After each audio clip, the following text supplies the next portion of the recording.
The past few days, serious questions have also been asked about the $39 billion price tag paid for Afterpay by the US company Block, previously known as Square, and also its chief executive, the Twitter founder, Jack Dorsey.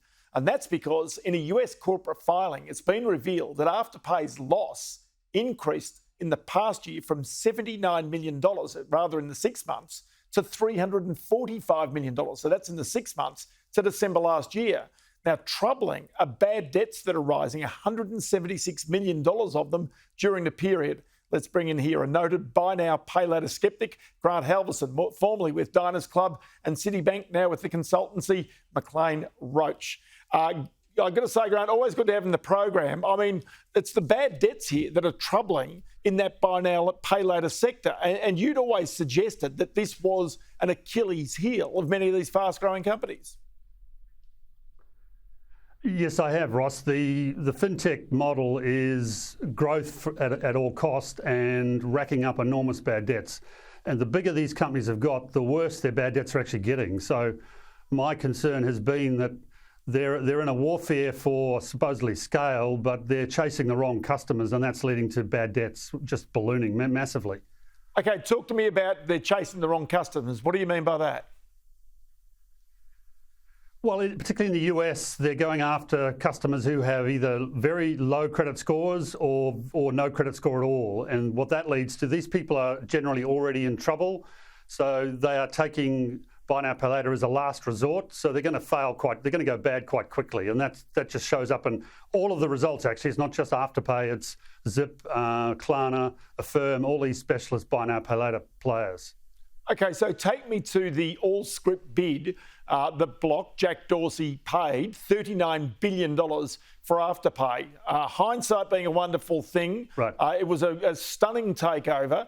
It was actually all shares. It was not cash. What do these results say about that acquisition? Well, I think it says they massively overpaid for that acquisition. I've put a figure of $23.5 billion of overpayment. They paid $29 billion US. And the signs were already there this time last year that the sector was under pressure and that sales were not growing and bad debts were ramping up. So Square or Block, as they now call themselves, certainly haven't done their M&A properly. And if they did, they would have paid a much lower price.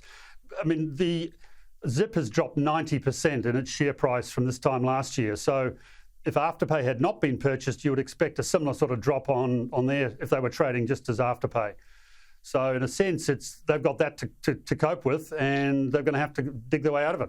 But the strange thing is, you build this cat going back 2 and 3 years. You said, A, that it was actually only a fraction of the total payment system around the world, that B, the bad debts would rise, that C, the valuations were off the chart and the losses were going to mount.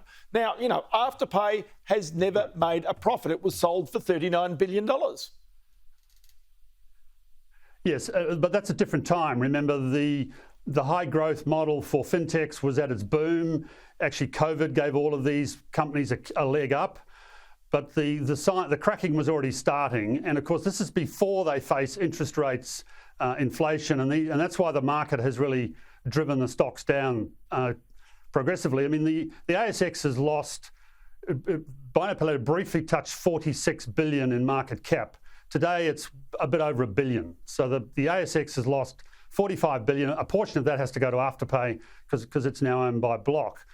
But that's the sort of, I think that must be a record for ASX losses in terms of a category.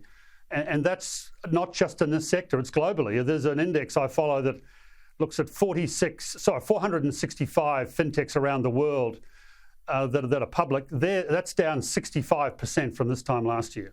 Wow, but the troubling thing that you've told me here is about the style of customer that the buy now, pay later sector is pursuing. And that is, it almost smacks of, the housing boom and the crisis and the bust in the United States that caused the global financial crisis. That was all about giving credit to people who simply couldn't afford it.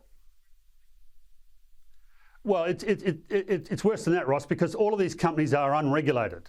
I mean, the only bar that has to jump is a very flimsy accounting standard of the IFRS and, of course, the ASX or whatever stock exchange they're listed on. So the regulators have not even stood in, and that's why this is such a rise in values, and now the bubble has crashed.